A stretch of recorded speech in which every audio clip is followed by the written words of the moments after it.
Адамзат учу кыйры чексиz үмүт менен жашоо кечирип, учугу жок кыялдарга чөмүлүп, не деген турмуштун кайрыктарын коштоп, улуу көчтүн катарында канчалаган калың журт ичинде эл сыймыгына ээ болгон залкарлар катарыбызда аралашып жүргөнүнө кээде капарыбызга албай, кадимки көнүмүш адатыбыз менен жүргөнүбүз кимди гана болбосун өкүнтпөй койбойт тура.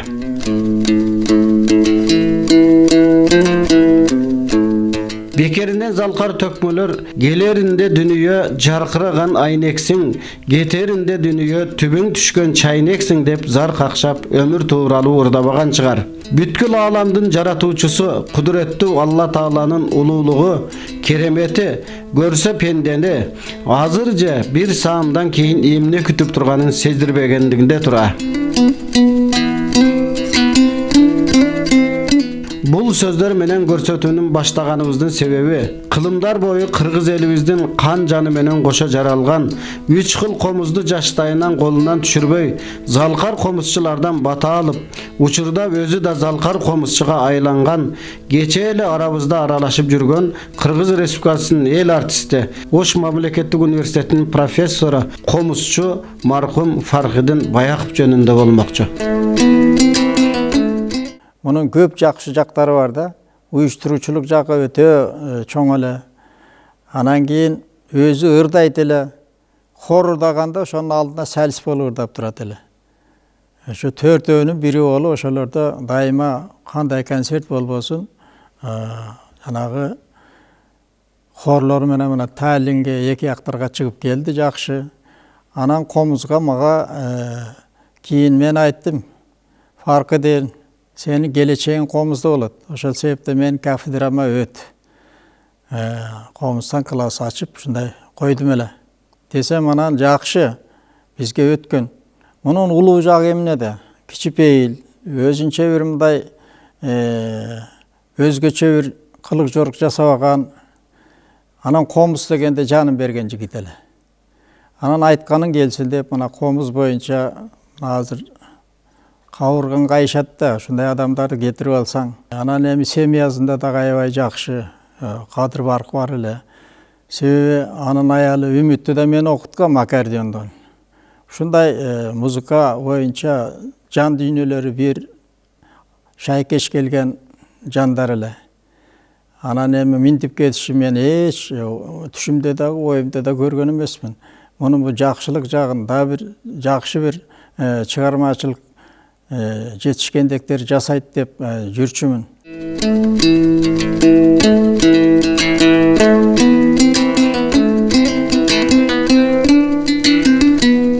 Жаш кезинен залкар комузчу болуш Мадазимовду жандап жүрүп, комузду кандай чертүү ыкмаларын дал ушул кишиден дагы үйрөнгөн. Болуш агай жөнүндө Фаркыдин агай тирүү көзүндө оюн төмөнгүчө бөлүшкөн.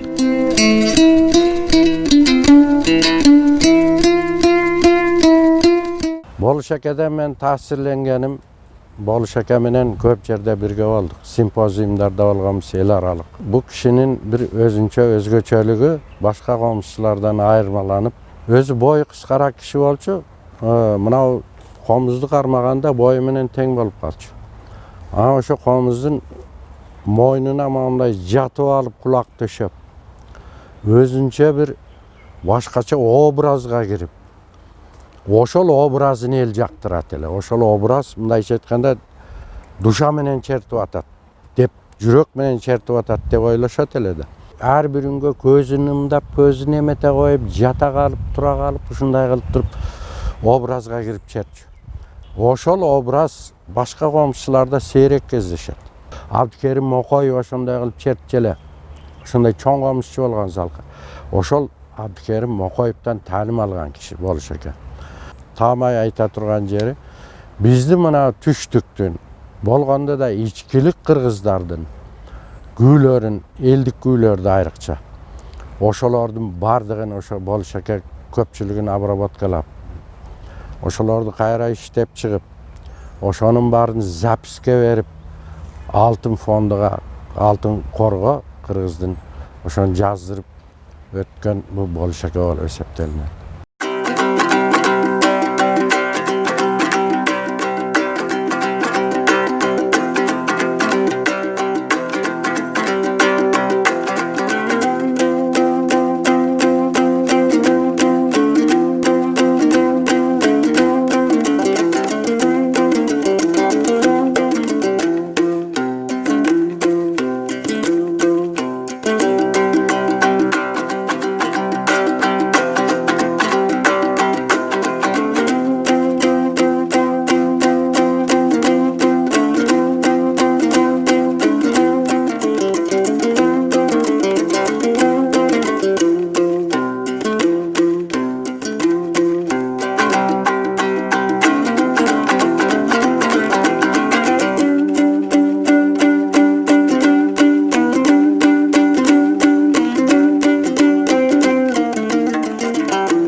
Zalqar komuzçu Farkıdın Bayakov 1948-жылы 16 martda Çoğalay rayonunun Kızleşme ayılında törölgön. Bu yıl 70'ke tolmak. Özü tegi Tacik Respublikasının Jergetal rayonuna karaştı Sargoy ayılından. Çoğalayda törölgönü atası жылkıcı olup oşol mezgilde emgektengen. Kiyin bala çağı Özbekistan'dın Fargana obulusunda ötüp, andan son Kadamcaydın bir göndüsünde çoğoygon. Komuzdan tışkarı başka buluttun asbaptары, dutar, urbaptı tak taza çerte bilgeni dal oşol balalığına baylanıştı bolsa gerek.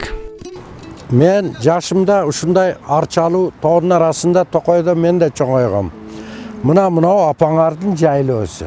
Ayda otasın. Gelip turun jemkine gelip. Kiçinekeyinde gelip şu yakta jayında, şu jaylıda жүрüp, şu yakta kımız içip, ayran süt içip, çoğoy beti torlop kıpkızıl olup aylığa var çeken. Keçek oturup atam kaçan gelet dep dürbüdө köprünü qarap oturup erçelem. Dürbüsü alıp karabaysın. Mına siler şaharda çoğoyup, mınday jerlerdi körбей kaldыңар. Körseňер anda sanda görüp, bayağı jolda var atıp görüp, mınday jerde jaşap görüş gerek özü. Erjetken soň okup bilim alıp, çıgarmaçıl turmuş jolu ömrünün ahırına çeyin Oş Mamleketlik Üniversitetinin jamaatında emgektenip ötdü. Kırgız muzikasının tuğçoqsunda komuzçuluk öneri tursa, bирок bul komuzçuluk öneri bizdin uluttuk eң белгилүү болгонуна карабастан бул өнөрдү аркалагандар өтө аз, сейрек. Ал эми залкар комузчулар сейилдеп арабыздан кетип баратат да. Ошондой залкар комузчулардын бири кыргыз эл артисти Фахридин Баяков жакында катуу оорудан кийин каза болгондагы биздин жалпы улуттук өнөргө бир чоң мында жоготуу болду деп айтсак болот. Себеби бүгүн искусствону, музыканы жеңил-желпи жанрлар өнүгүп, ал эми салаваттуу улуттун жүзүн ачкан жанрларда бир топ көйгөйлөр бар экендиги чындык. Ал эми Фахридин агайдын бүтүндөй өмүрү ушул кыргыз маданиятына, искусствосуна, өзгөчө ушул комузчулук өнөргө арналгандыгы менен комузда өткөн өмүр деп айтсак болот. Качан көрбө ушул кылжукпагандай жүрчү эле да. Галстугу мойнунан түшпөгөн, ак көйнөк, ак костюму, шымы, туфлисине чейин жалтырап, ушу жаштарга жүргөн турганы дагы бир үлгү болгон инсан эле да. Мен дайыма таң калчумун. Эртең менен көрсөң деле, кеч көрсөң деле агай ушул баягы үтүктөлгөн шымы менен ушундай бул бир жагынан Үмүт Ташпатованын өмүрлүк жубайынын дагы ушундай аракети, анын маданияты болсо керек, бирок ошол эле мезгилде Фахридин агайдыгы дагы журулушуп кеткендиги да. Анан мыкты үй бүлөнү күткөн ата катарында дагы мына кыздары Аида Баякова мына бүгүн кыргыз музыкасында эң белгилүү болгондо да эң татаал жанр мына скрипка жанрында өзүнүн классикалык улуттук музыкаларды ойноп, бүгүнкү мына классика менен эстрадага калышкан жанрды дагы баштагандардын бири болуп калды скрипка өнөрдү Аидачы. Ал дагы демек ошол агайдын үй бүлөсүндө төрөлүп тарбиялгандыгында искусствого карата болгон мамилесинде болуп калды окшойт. Кийинки кызы Арнара дагы бул музыкалык училищада, андан кийин дагы жогорку окуу жайларда дагы фортепиано өнөрүн аябай бийик деңгээлге жеткирген биздин мыкты кыздарыбыздын бири болуп калды.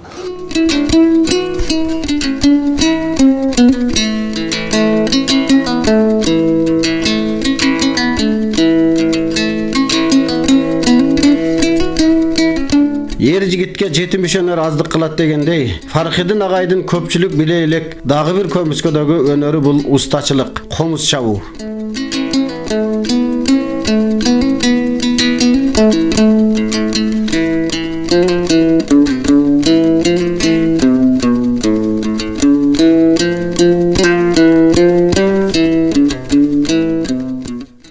Benim мастерскойым. Şu fakültette jana учебный мастерской деп аталат, өзү негизинен мына станоктордун баары өзүмдүкү. Анан көбүнчө ремонтка келишет, факультеттин комуздары ремонтка келет, сырттан келет, башка болот. Жакын арада жок экен мастерской коштун тегеренди усталар. Капактарды бар эле. Капкак негизинен Бишкектен жиберишет, Ысык көлдүн карагайынан. Кээде бошоп калсам, материал даяр болсо чаап жиберем. Komuz çaba mına kolalar turat mı yerde Бул zapas. жердеги балдардан мисалы окуп жаткан студенттерден жаштардан ушул баягы өнөр үйрөнүп бир эле комуздан тышкары мындай устачылыкка да мындай эме алгандар барбы, кызыккандар? Бар. Бирөкөө арылалар бүтүп кетишти. Az da окуп аткан жөндөмдүү студенттер өзү эле келет. Ага шакырт кылып алыңыз. Комуз чапканга, комуз оңдогонго тиги бу деп келишет, анан ошо. Кээ бир комуз черте албай анан комуз чапкан усталар бар да. Комуз чертип, комуздун сырын билген адам комуз чапса жакшы чыгабы деген деле ойлор бар да. Абдан жакшы суроо бердиң. Себеби комуз чапкандар көп. Мына Баткен областында айрыкча 3-4 жерде усталар бар. Өздөрү жакшы черте албайт, кээ бири вообще эле черте албайт. Алар бизнес кылып атат. Өрүктү жыгат дагы суу ойдон нары бери тилдирет дагы ичине коюп сомдоп туруп анан кийин капкакты басып жылмалап туруп анан кийин кылтагы эметип кооз кылып чыгарып коет. Анысы мындай кармап көргөндө эле билинет. Же мойну жоон болот, же чарасы кең болуп калат, же бирдеме дефект көп болот да. Анан ал кургайт. Сатуучу сатып алат да базардан. Сатып алгандан кийин ал кургайт да, же буралып кетет бияка, же биягына буралат, же кайкайып артка таштап кетет, тапташтайт да, кургайт да ал жыгач. Негизинен кургатып жабыш керек. Жок дегенде 5 жыл кургаш керек көлөкөдө жаткан кабыгы менен жаткан өрүк. Алар аны күтпөйт, аларга бизнес керек, комуз өтүш керек. Бүт аны сүйлөбөйт. Комузду черткен адам, күй черткен адамдар чапса ал сүйлөтө чабат. Бүт айыбын билет, канткенде жакшы сүйлөйт. Бул менин хоббим. Негизинен класста отуруп сабак берем. Азыр сабак деле өтпөйм, мындай устат шакирт деп кээде келип калышат, уш жерден кээде кээ сабак берип, анан комуз чапканга кызыккандар болсо уш жерде үйрөтүп 3-4 жол көргөндөн кийин алып кетишет өзү.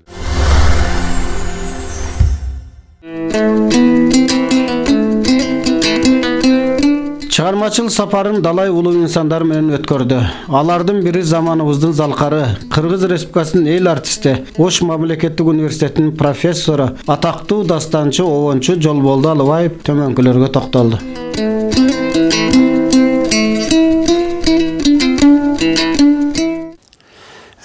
Бул дүйнөгө ким келип кетпеген.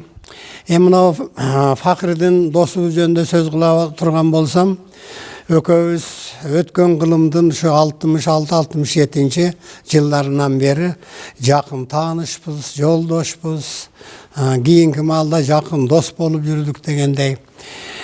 Эми таланттын дагы таланты бар да. Кыргызда талант көп, өз элде Кудай Таала жараткан таланттуулар абдан көп болот.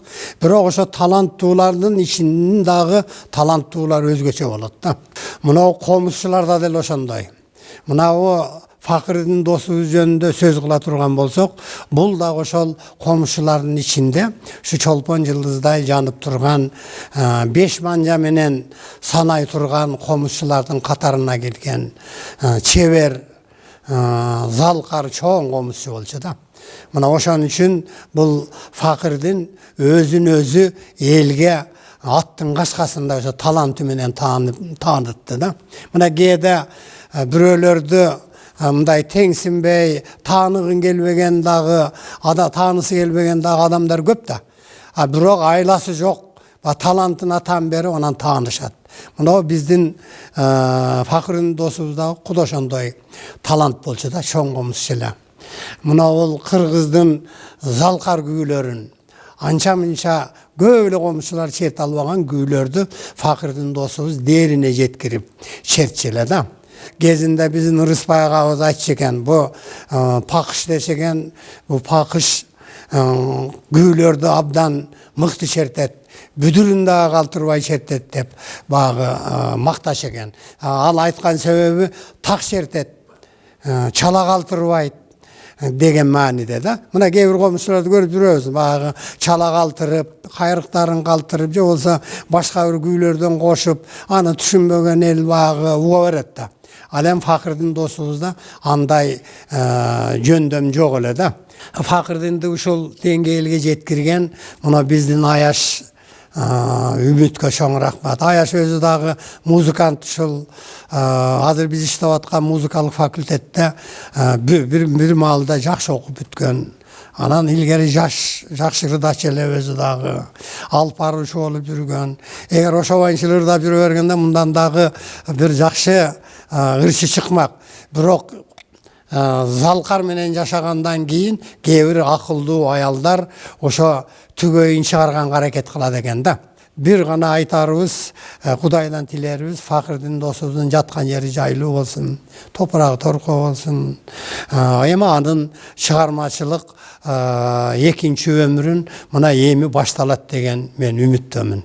Агайдын артыкчылыгы стадиондо жүздөгөн комузчуларды чогултуп бүт бардыгын ушул комузду жетектеп, стадиондун көп концерттерде бүт комузчуларды ушул агай өзү талыкпай, канча убакыт болсо дагы ал убакта бир союздун немеси күчтүү болсо керек, аябагандай көп айлап стадиондо даярдачу. Балыкка барганды өтө жакшы көрчү. Ана мынанча балык туттум, кээде тутпай эле кайра келдим деп, анан эмне мынча кыйналып эмне кыласыз? Бул деген дем алыш болот деп. Өзүн өзү ошол балык тутуу менен алаксыз чыккан кээде көрсө. Агайдын өтө жакшы бир жетишкен ийгиликтери бир 15 жылын бул баягы Америкага дисктерин жөнөтүп алды. Бул дагы бунун өтө жетишкен ийгиликтери болсо керек деп ойлойм. Анан кийин көп күүлөрдү фондуга калтыра алды өзүнүн чертүсүндө. Анан дагы алдыда өтө көп максаттары бар эле. Көп нерсени айтчу эле, бир ушул эми ушул баягы өзү иштеген, өзү баягыдай обработка кылган күүлөрдү бардыгын бир ушул нотага түшүрүп, Факырдин Баяковдун баягы жыйнагы дегендей кылып чыгарам дегендей ойдо жүргөн да. Бул эми өмүр ушундай экен, ал максатына жетпей калды. Бирок кыргыз искусствосуна, кыргыз музыкасына өтө чоң салым кошду деп айтылат эле.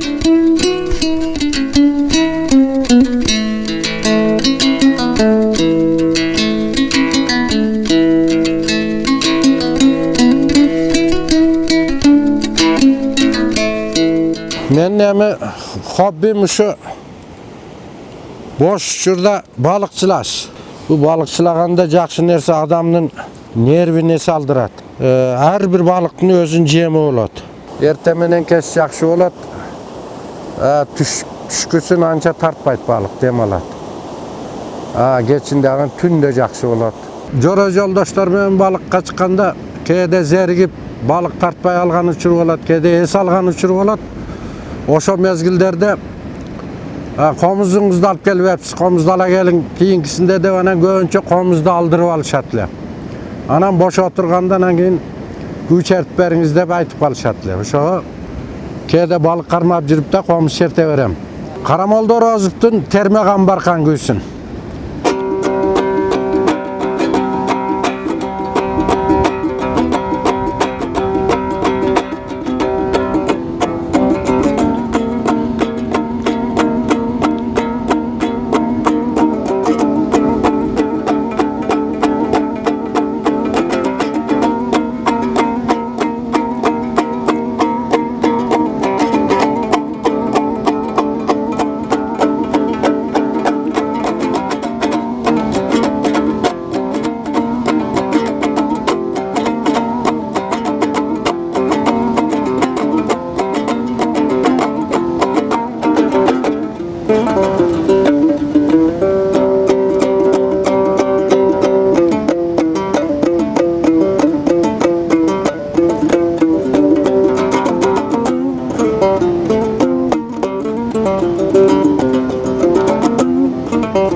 Агайдан көп нерсе үйрөндүм.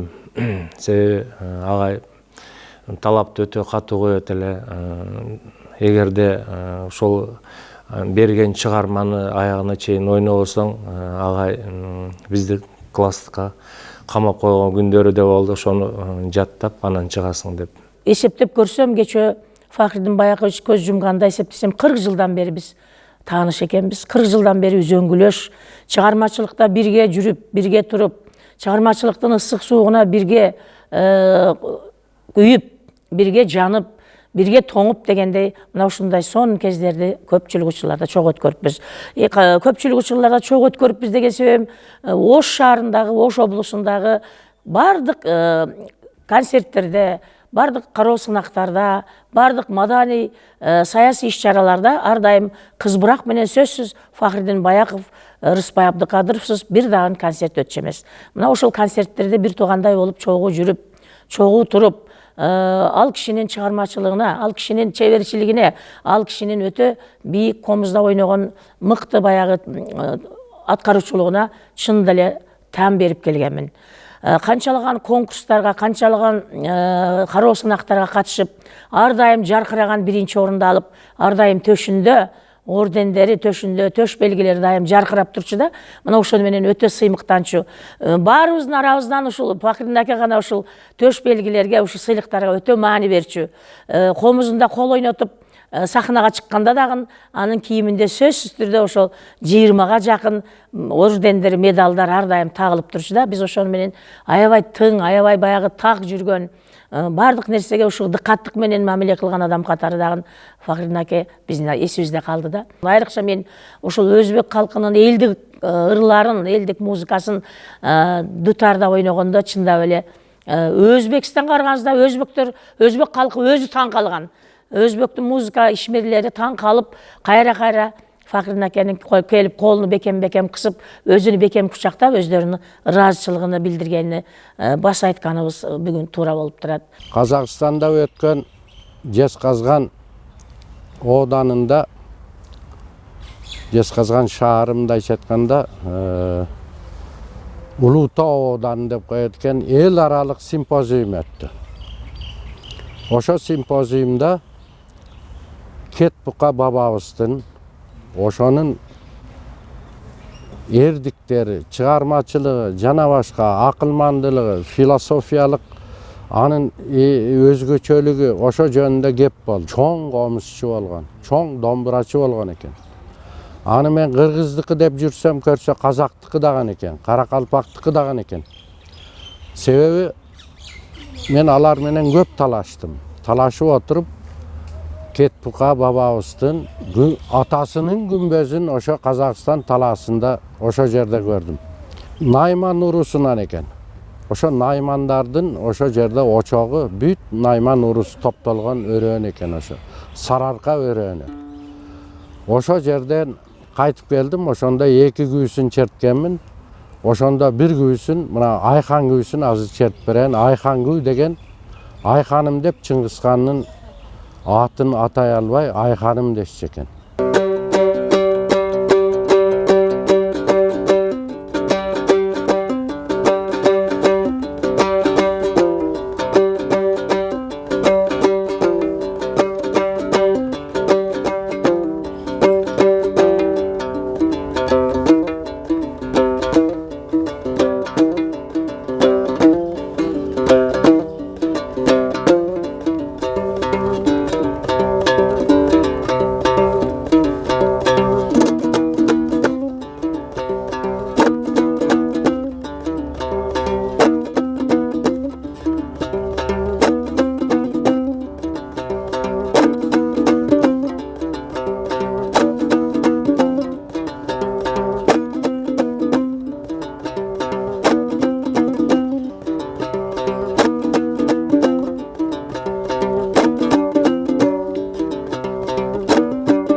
1971 жылы Ош шаарына Бүбүсара Бейшеналиев атындағы көркемөнер институтын бүтүп, Жүсүп Толтоев, Темиралы Шералиев деген мыкты азамат таланттуу жигиттерибиз бар. Ошолор чогуу үчөө институттан кийин келип калды, таанышып калдык.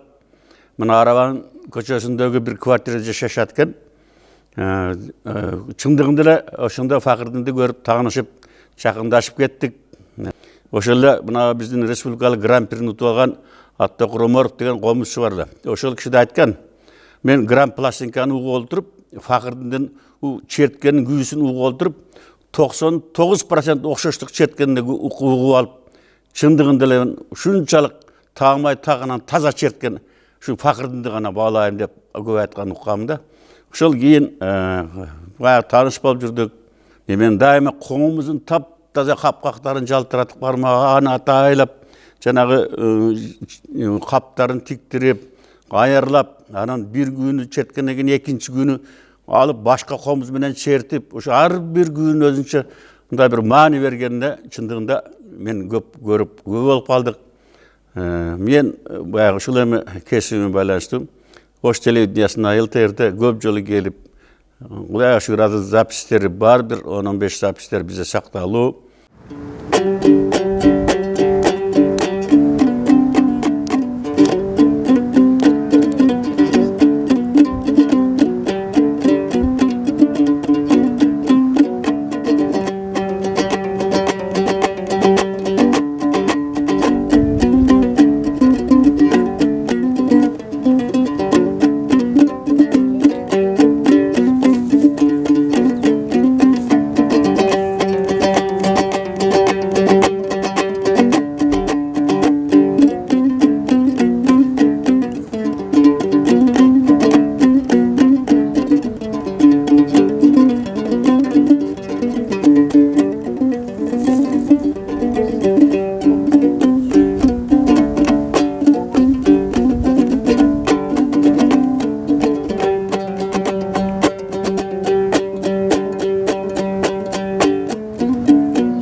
Балалы үй базар деп коет. Базардын өзү да.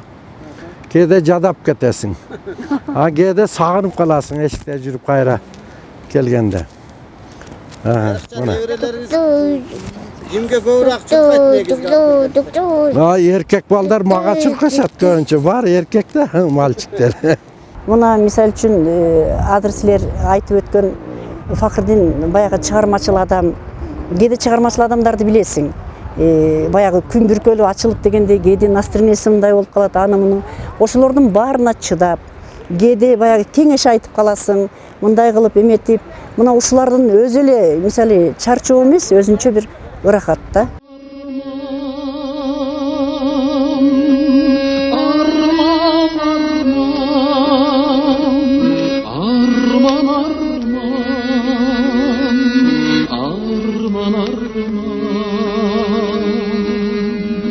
Биздин чыгармачыл топ өмүр серес аттуу көрсөтүүнү дал ушул улуу инсан менен баштамакчы болуп, жогорудагы тартымдарды Каракой жайлоосунан аруу тилек менен тартып баштаган элек. Ойлогон ойду кыстаган турмуш жеңет дегендей, аттың армандуу дүйнө. Көздөгөн максатка ана жетебиз. Мына жетебиз менен тагдырдын чоң сыноосу. Залкарга айыккы силдет асылып, акыры аягы моминтип айрылып олтурабыз. Дагы да далай максаттар болчу алдыга койгон. Чертилбей күүлөр калды. Айтылбай сырлар калды. Ырдалбай ырылар калды. Учугуңузду уларга улуу эл, шакирттериңиз, үй бүлөңүз, таланттуу ай мончоктой кыздарыңыз бар кезде унутулбайсыз. Сиздин улуу көчтүүларга небереңиз Чолпондон чоң үмүтүбүз бар. Болгону кош болуңуз кыргыздын залкары. Жаткан жериңиз жайлуу, акыретиңиз абат болсун дегенден башка арага жок.